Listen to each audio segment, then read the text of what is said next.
Good afternoon on the East Coast and happy 2026, everyone. We made it. Woo! Today is Wednesday, January 7th. And as I always say, it's a beautiful day to have a webinar. I'm John Yerington, CEO of the Performance-Driven Marketing Institute, a 501c6 not-for-profit trade association dedicated to protecting, promoting, and advancing the direct-to-consumer and performance-driven marketing industry. And on behalf of the entire PDMI family, it's my pleasure to welcome you back to yet another fun-filled and exciting episode of the PDMI Take 20. As a reminder, the PDMI Take 20 is a quick-hitting roundtable discussion led by industry experts on trending topics, all in roughly 20 minutes. Today, we're joined by three amazing industry friends, including JR McElroy of AudienceXpress, Brian Crowell of Blockboard, and Long Ellis of Denali TV. And together, we'll be taking a look at performance media optimization. How are media leaders optimizing their offerings? What are brands looking for? And what role is ad tech playing in all this? However, before we get started, please allow me to do a little housekeeping. If you'd like to ask a question, and we encourage you to do so, please use the questions tab located in your control panel. Also, please know you're welcome to ask questions throughout today's discussion, but we'll hold our replies to the end of today's conversation. All right, folks. With that said, it's my pleasure to introduce today's moderator. He's pitch hitting for Chris Foster, and he never goes left because he's always right. He's the fearless Tom Haire. Tom is the editor-in-chief, chief content officer, and longtime co-founder of the PDMI, and he'll be taking us through today's conversation for the 130th time. Tom, take us away, my friend. Take us away. Thank you, JY. I don't know if you've ever actually introduced me before in any kind of context, so that was pretty good. I appreciate it.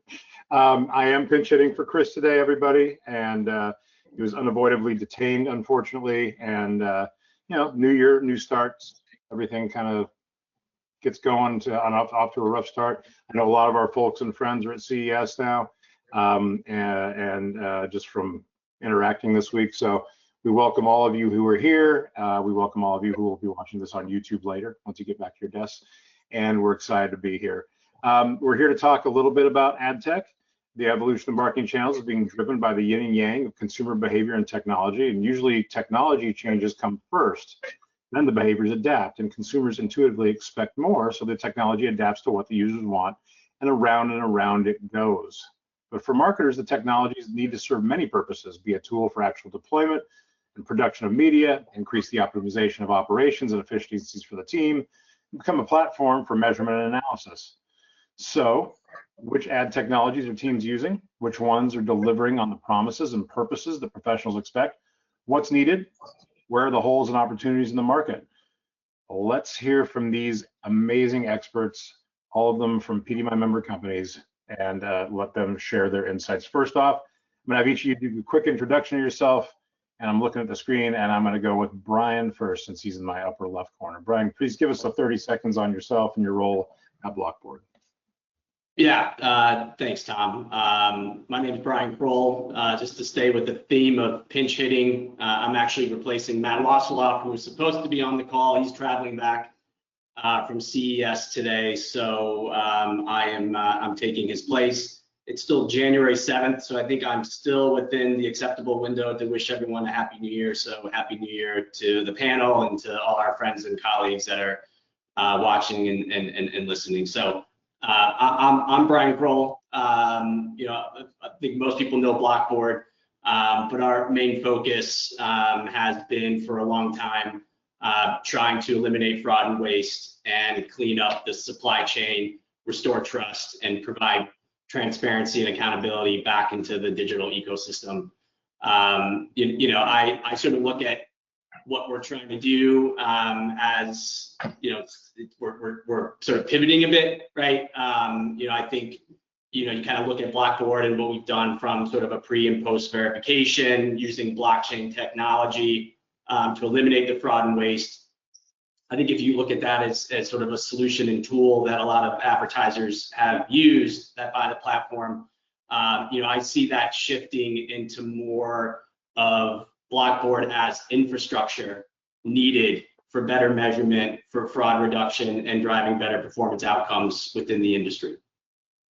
Makes sense. Thanks. Thank you, Brian. JR, I'm going to go to you next for a quick intro. Yes, hi everyone. Happy New Year as well. I'm JR McElroy. I head up performance sales at AudienceXpress. AudienceXpress, for those of you who may not be familiar, is a Comcast advertising company where we really are all about finding audiences where they are across the video ecosystem using our robust first-party data kind of to prove out those results. You know, we like to bring we like to take the audience and bring them down the funnel as well as up the funnel. So really excited to be on the panel today. Great, thanks, Sharon. Long. Hey there, thanks, Tom. I'm Long Ellis. I'm founder CEO of Denali TV, which is an optimization platform focused on the remnant sales aspect of linear TV. We're really first of its kind platform that optimizes to benefit both sides, both sales side and the buy side. There's some things you can do within the performance arena, unlike sort of CPM deals where both sides can really win. And we feel the marketplace is really heading in this direction with a lot of companies looking at yield optimization that were really previously focused just on the demand side. So we're more of a convergent solution for both buyers and sellers, if you will, in linear TV. Great, Long. Thank you. Thank all three of you for being here. I will also say Happy New Year. It's been a quick start to the year, so let's keep it rolling. I'm going to start with you, Brian. You kind of like started talking about this a little bit. Obviously, Blockboard's whole business could be considered ad tech. You know, we've heard about the use of blockchain to run media through to try to minimize, if not outright get rid of fraud. Obviously, you guys were honored by Digiday. I believe it was Digiday at the end of last year for some of your efforts. Yep. What do you think the biggest evolution of Blockboard's technology has been since its first iteration? Yeah, so it's a great question. So, you know, early on, our value prop was being able to prove that impressions were being delivered to 100% real humans. And, you know, not only did we post-verify, but what was unique to us was we were able to pre-verify before that ad was actually delivered that was a real human on the other side. And the way that we did that and still do it was through the use of smart contracts, which are unique to Ethereum blockchain, which is what our platform is built on. And it might sound technical. It's actually the idea itself is actually pretty simple. So, you know, a smart contract is a digital piece of code that gets written for each campaign that we run, and it consists of specific rules and conditions. And if those rules and conditions are met, then the contract executes. So when the ad call comes in, it gets run through a smart contract, and it decides if that's a real person on the other end. And if it decides that it is, it'll deliver the ad. And if there are any anomalies that exist, we'll reject that ad call.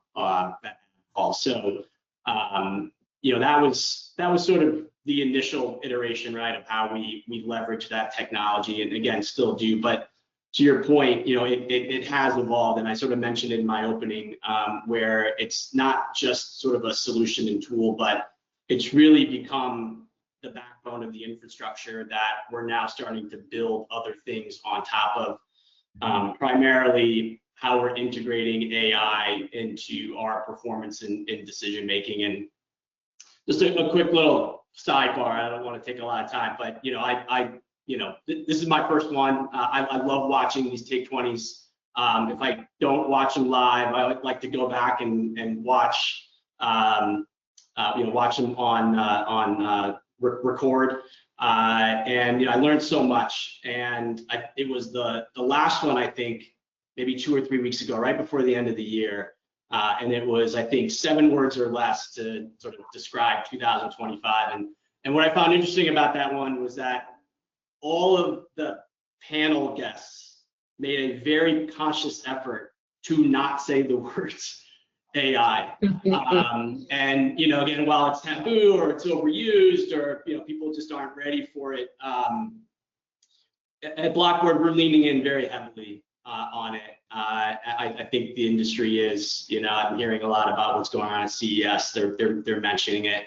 But we've now built this new AI campaign engine called BlockVantage. And for anyone that was out in San Diego at the last PDMI event, Matt Wasserloff talked a bit about BlockVantage.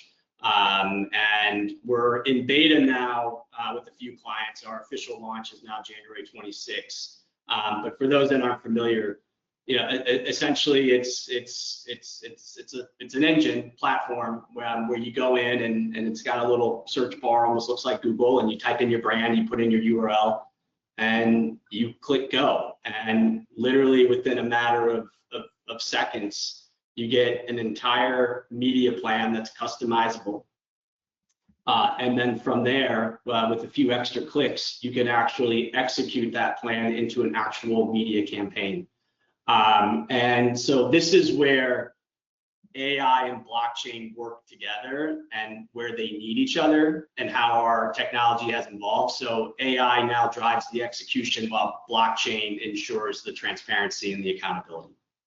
Great. Yeah, and we've talked a little bit about BlockVantage, and we hosted there's a web exclusive on the PDMI website about BlockVantage and the original test with, I believe, Jersey Mike's. Correct. And, so yeah, please jump over to our site and take a look. There's a lot of good information there. Long, kind of similarly, you created something new for the marketplace. When you launched Denali TV, what major problem were you trying to solve? Or what answer were you trying to provide, and has that changed at all? Yeah, great question. Back the turn of the century, if you will, remnant TV represented something like 5–10% of the revenue. And with what's going on with audience migration to connected TV and linear TV, really 50% of the revenue comes from last minute sales, which is astounding, because if you look at a Disney or a NBCU, Warner, that's billions of dollars. And that area of television hasn't seen any innovation in 50–60 years. It's still a very antiquated process. So what we did is we took a look at the process and how we could improve it. And there are really two things that we focused on. One is using first-party attribution data to target specific programs within broad rotations. Currently, the marketplace is just buying broad rotations, and within those rotations, you can grossly underperform or you can overperform, but you never know exactly what's going to happen. The agencies, the advertisers have no mechanism to place their ads. The TV publishers just fit them in where there's a hole and move on to the next day. So much like data-driven linear works, where you're targeting towards programming that has the highest concentration of whatever audience segment you're trying to reach, we're actually using the same principles and targeting programs that will perform the highest. And in the performance world, it's very different from CPMs in that you can pay a higher rate as an advertiser and still benefit by much higher performance and lower cost per outcomes. So we're playing into that. We're helping the TV publishers make more money, because obviously the linear side of the TV equation is very challenged in today's market. And we're helping advertisers really stop rolling the dice on where they're going to land and targeting those ads towards the highest performing hours of programming. And secondly, there is no mechanism really to buy at scale with this legacy process. And so what we've designed is, call it programmatic, if you will, the ability to be able, with one budget, one set of campaign requirements and constraints, to allocate and optimize across multiple TV networks simultaneously. So an agency and advertiser could literally go on the website, put in their specs, and on a day-to-day basis, the algorithms would target the highest performing available spots across 20 different networks at the same time. So in terms of workflow, we're using AI on the back end to analyze performance, update the specs, and so it's an ongoing circle of data. The AI is coming into play to actually adjust CPO targets on a daily basis. Most agencies can only do this on a bi-weekly basis, even monthly basis. And so we're in essence, we're turning an antiquated process into more of a digital programmatic capability that's going to help basically both sides of the equation. Great. Good answer. Love it. JR, turning to you. Obviously, AudienceXpress is part of Comcast. Has been around a little bit longer than Blockboard and Denali. You've seen how you kind of had to adjust the offer and adjust how AudienceXpress works, its platform, its tech. What's that been like, and kind of where are you at right now with what the offer is and how it's working for your clients? Yeah, in general, I think our road, if you will, has been relatively kind of straightforward since I've been here. So this is going like 6+ years. We really have kind of kept to the core of our business, which is, again, finding audiences where they live within the video ecosystem across linear as well as streaming, utilizing our first-party data to really help fine-tune that audience to drive results. That hasn't changed, as our tech has always been there. We've always been doing tech from way back when. I think where the road has been a little bit less linear, if you will, no pun intended, is really in the marketplace. As I mentioned, I've been here now for like a little over 6 years. And 6 years ago when I started, people weren't buying Roku. Netflix wasn't rated, right? Can you imagine today Roku or Netflix not being a part of a consideration set when you're going out into these marketplace, when you're going to the streaming marketplace? I think what's evolved is where performance has grown. Really the marketplace, while brand's still very important and it will be, performance has just really kind of gotten the spotlight, I think, across everything that you do in the media mixes. And so I think marketers and agencies alike are just very much challenged trying to get what they need from all the different areas. I mean, think about how they have to navigate through all the changes, audience fragmentation, all the different currencies that have evolved and people, are validating, as well as data and identity. I think it's just been challenging, and for AudienceXpress or AX perspective is we're keeping true to our core, finding those audiences, using our great tech, evolving where we can and plussing up where we can. But we've really been here waiting kind of for this moment, if you will. Yeah, makes sense. I mean, I think reaching audiences where they are is the end goal, right, for everybody here. It doesn't matter what technology you're using, what outlet you're landing on, all of those things. I think anyone who's worked in the space for any period of time, you kind of get a good BS detector going over time about what is truly revolutionary, what's truly interesting, and what is just a press release, right? I'm going to throw this out to all of you. Which emerging ad tech platforms besides your own do you think marketers should be paying attention to? Is there something out there that you've seen recently that you find really interesting, really valuable, really hot? I'll throw it out to anyone can take it. I'll throw an answer out here. I've done a little bit of research on Cadent.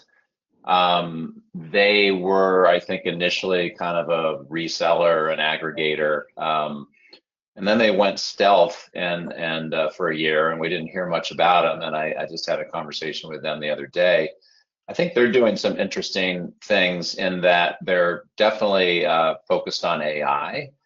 And they've made a lot of purchases. They bought a DSP, they bought an SSP, they bought a data stack, and they're incorporating something that's similar to Denali in a lot of ways, a process that will benefit both buyers and sellers. So they're doing yield optimization. I alluded to that earlier, where they really began as a DSP, but now they are trying to serve the supply side and make sure the supply side is happy. And I think that is indicative of where the marketplace is going. I think a lot of these DSPs are trying to become, SSPs, and SSPs are becoming DSPs. And I think everything is converging to solutions that are going to help both sides. And I think, when you go back to the genesis of negotiations on the back of a napkin at Michael's restaurant, it was all revolving around, okay, you close a deal and both sides should benefit, right? That's what a negotiation should be. When ad tech evolved, there was way too much supply, and therefore it was more of a buy side mechanism. But now I think the market is turning around to realize if something's going to scale, it needs to help both sides of the equation. So I think Caden is doing some interesting stuff. Great. Yeah, so Tom, I'll jump in. I mean, I'll reframe that question a little bit, right, without maybe going in and actually naming individual platforms. Just kind of talk about, maybe some of the, sort of the categories that, marketers should be paying attention to, or at least talking to ad tech platforms about. I think first and foremost, you have to talk about AI, right? How are platforms utilizing it? And then also, how are they also safeguarding against that technology, right? If you don't have the right guardrails in place, AI can certainly turn what is close to 100 billion fraud and waste problem into, $1 trillion, right? So I think it's important that that's safeguarded. I think measurement and incrementality, right, is something that marketers really need to pay attention to, right? Did this really drive new outcomes, or are you just trying to take credit, right? So I think that's important. And verification, improvement, delivery. Did my dollars go where they were supposed to go? I don't think any of that is new, but I think sometimes it can get overlooked, and those things are important. The other thing too, which will be interesting to see how it kind of plays out this year. There's always been talk sort of about a converged selling solution when you look at linear plus, but now you're hearing about these linear SSPs that are being created. I was not out there, but obviously read a lot about this past NAB conference, where linear is going to start being transacted programmatically, very much like digital. So I don't necessarily know where that's going, but I think that that's something that a lot of people are going to start paying attention to, ourselves included here at Blockboard. So yeah, I'll double tap on what Brian said, especially kind of sitting at AF/Comcast Advertising Solutions, where we do work on both sides as well, the sell side and the buy side, with all of our various companies within our bigger corporation. But to that point, when we're talking about platforms that we should be paying attention to, one, a little bit within my family, Comcast Advertising Solutions, is Universal Ads. It's a great platform for local small businesses to really easily tap into and get access to the video supply with their own hands-on keyboards, where in the past the cost of entry could be more expensive. This is really allowing it on a local and small business level to really start getting in there and trying to see how they can optimize their plans. That's great. Thanks, JR. I think we're going to tighten it up here because we're getting a little tight on time. I got one more question for the group, and I know we got a couple questions from the audience. So I'm going to ask this one, and this is kind of a crystal ball vibe of this question. Where are there holes in the market for new ad tech startups? I guess, what would you like to see? Is there a new ad tech that's not out there that you think might be of value? I gave this some thought. I think curation is a big topic right now, and particularly in performance, context really matters. You can target audience segments all day long, but if your ads aren't syncing up with the content that they air in and creating kind of the magical motivation that they need to, you've lost a lot of sort of useless impressions. So I think curation is something that will be interesting moving forward in connected TV, in that I think shows that resonate and get the highest responses from the viewing audience should be curated together and then served. The audience, the segment that you're trying to reach, can be served within those shows. So you're always cognizant of the context, and studies have shown performance will peak in certain shows and not others. So I think that's something that's currently missing in the marketplace. I think curation is going to become kind of a more of a hot topic moving forward.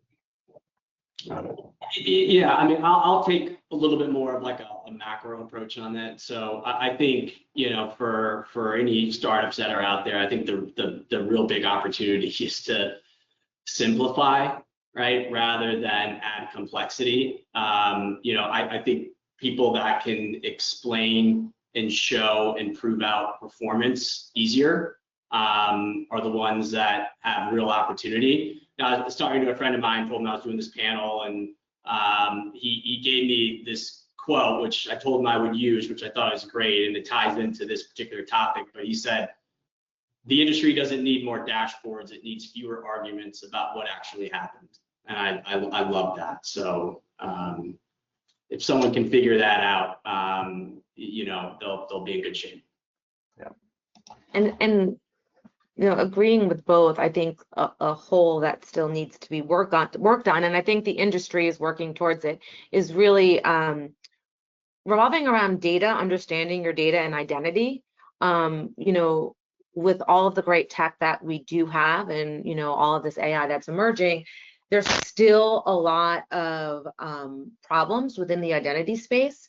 I believe it's like less than, I think, 20% of IP to email match rates when people are trying to kind of really find that audience and connect. And I think a lot of that starts with the data.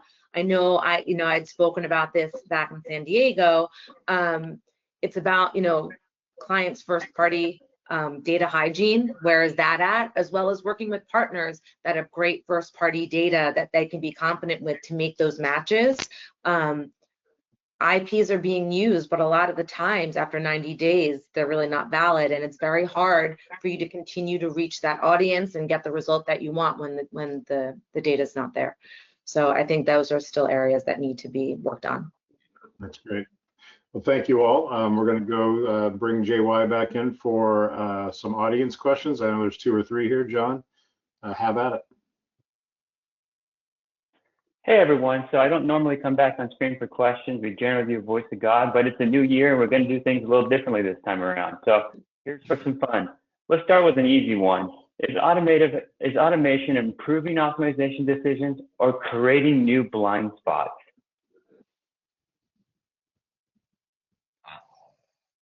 So, I mean, in linear remnant, I mean, I would say automation is only going to improve performance.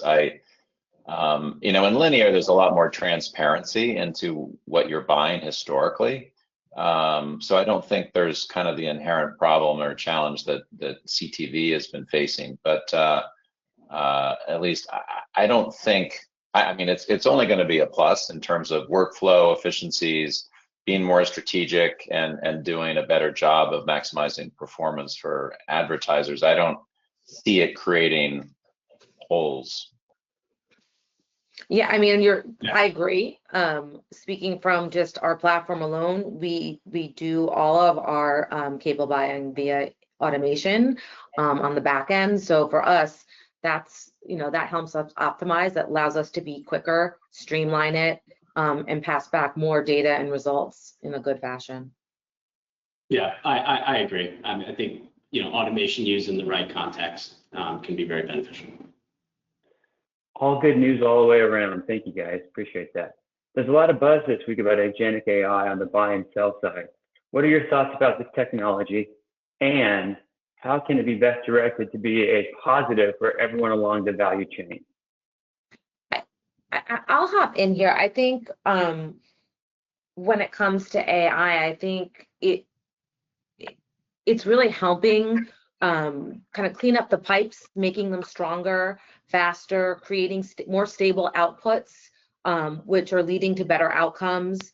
And with the goal of keeping fraud at minimum, I think those are some key things that we're seeing AI do and evolve for companies that are out there right now. I think they're also making stronger algorithms, which is also helping the media outcomes and hopefully simplifying things for marketers as they transact and optimize their own buys.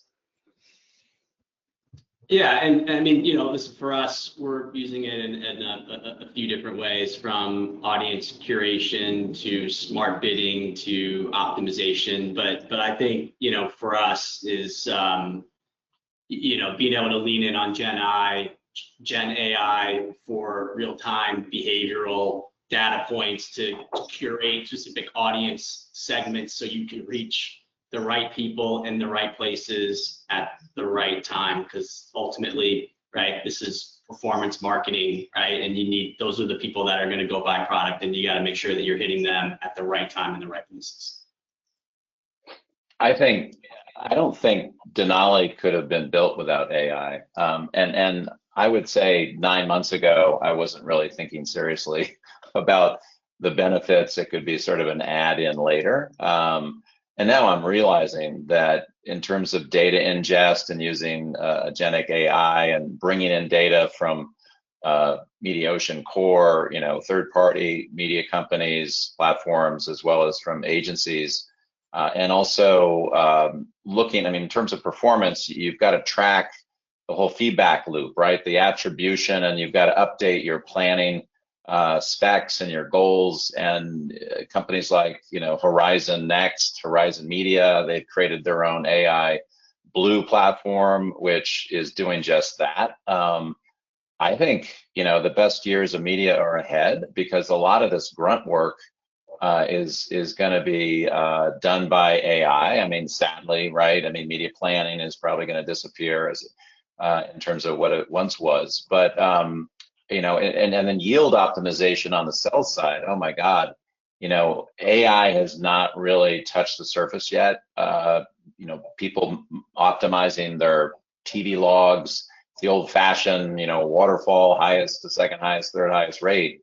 With AI now and the ability to really flex all your price parameters and flex according to what you see on demand and supply, it's just amazing. And so I think everything is going to get more exact, faster, better, more effective, more efficient. And yeah, there's going to be a fallout of those people who are unfortunately in jobs, that do a lot of the grunt work. But I do think it's going to create a whole new level of management, more strategic, as everyone thinks. And I don't think maybe more jobs, but certainly more strategic jobs.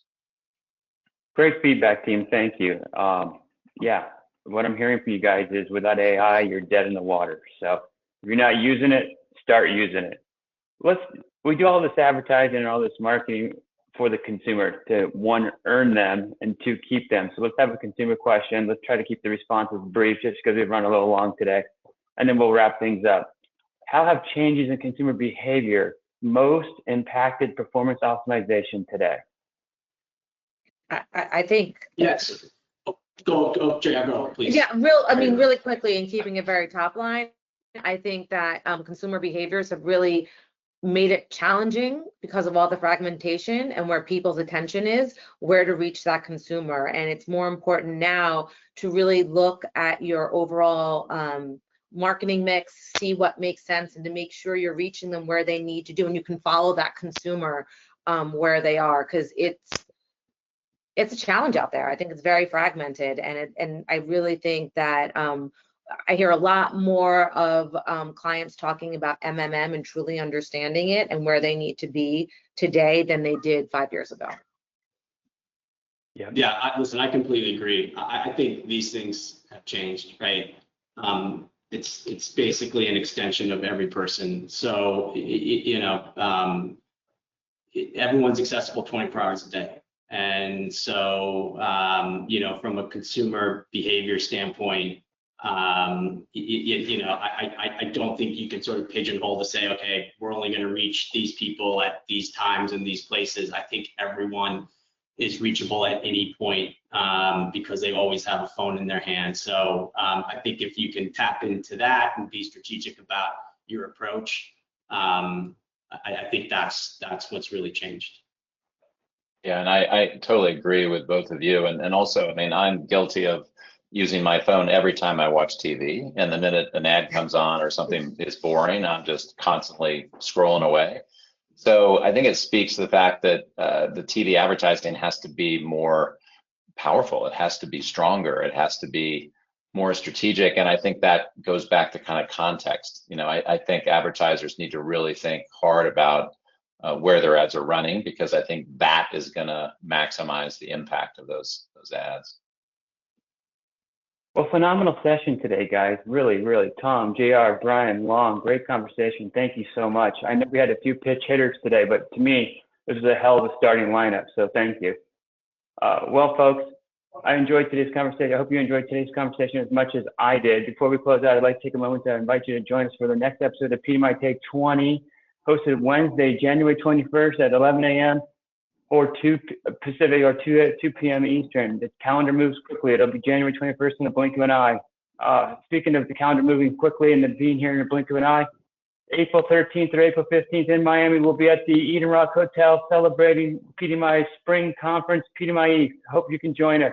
To get your badges, to get your rooms, visit thepdmi.com. That's thepdmi.com. We look forward to seeing you there, learning, growing, connecting, making business together.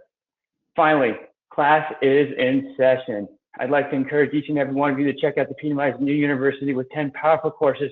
This online, on-demand program is designed to elevate your game. Again, thanks so much for joining us for the first episode of the PDMI Take 20 in 2026. We look forward to doing this 25 more times this year with you. We'll see you next time. Thanks so much. Adios.